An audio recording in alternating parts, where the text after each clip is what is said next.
সংসদের বাদল অধিবেশন শুরু হচ্ছে সোমবার। তার আগে আজকে সর্বভারতীয় স্তরে বিজেপি বিরোধী জোট ইন্ডিয়ার নেতৃত্ব ভার্চুয়াল বৈঠক করবেন এবং সেই বৈঠকে তৃণমূল কংগ্রেসের তরফে যোগ দেবেন সর্বভারতীয় সাধারণ সম্পাদক অভিষেক বন্দ্যোপাধ্যায়। প্রবীর চক্রবর্তী সরাসরি রয়েছেন প্রতিনিধি, আরো বিস্তারিত জানাবেন।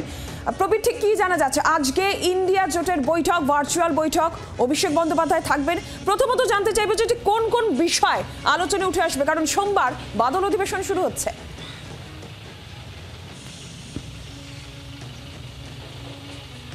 দেখো, একদমই এই যে সংসদের বাদল অধিবেশন শুরু হচ্ছে 21শে জুলাই থেকে, চলবে প্রায় এক মাস। এই এক মাসে ইন্ডিয়া জোট তো তারা তো একসঙ্গে ঝাঁপাবে।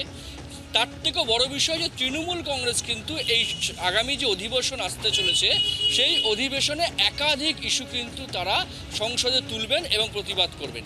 সেক্ষেত্রে দাঁড়িয়ে ভোটার তালিকা পরিমার্জন সংশোধন, যেটা নিয়ে ইতিমধ্যে তৃণমূল কংগ্রেস কিন্তু কার্যত একটা আন্দোলন শুরু করেছে বলা যায়।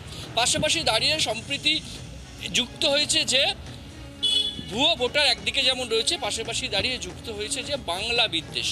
বাংলা কথা বললেই বিভিন্ন বিজেপি শাসিত রাজ্যে সেটা বাঙালিকে আটক করা হচ্ছে বাংলা বলার জন্য। ইতিমধ্যেই মমতা বন্দ্যোপাধ্যায়, অভিষেক বন্দ্যোপাধ্যায়রা পথে নেমেছেন। তার জন্য সংসদের অধিবেশনে কিন্তু তৃণমূল কংগ্রেস এই বিষয়ে ঝড় তুলবে। পাশাপাশি দাঁড়িয়ে আরও অনেকগুলো ইস্যু কিন্তু থাকছে। তার মধ্যে আরও একটা গুরুত্বপূর্ণ ইস্যু হচ্ছে কাশ্মীর।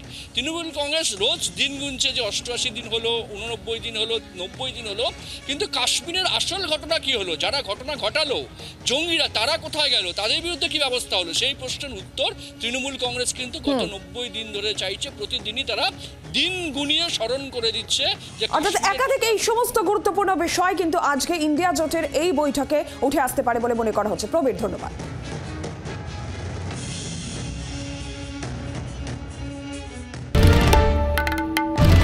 বাংলার আওয়াজ, বাঙালির আবেগ, জি 24 ঘন্টা।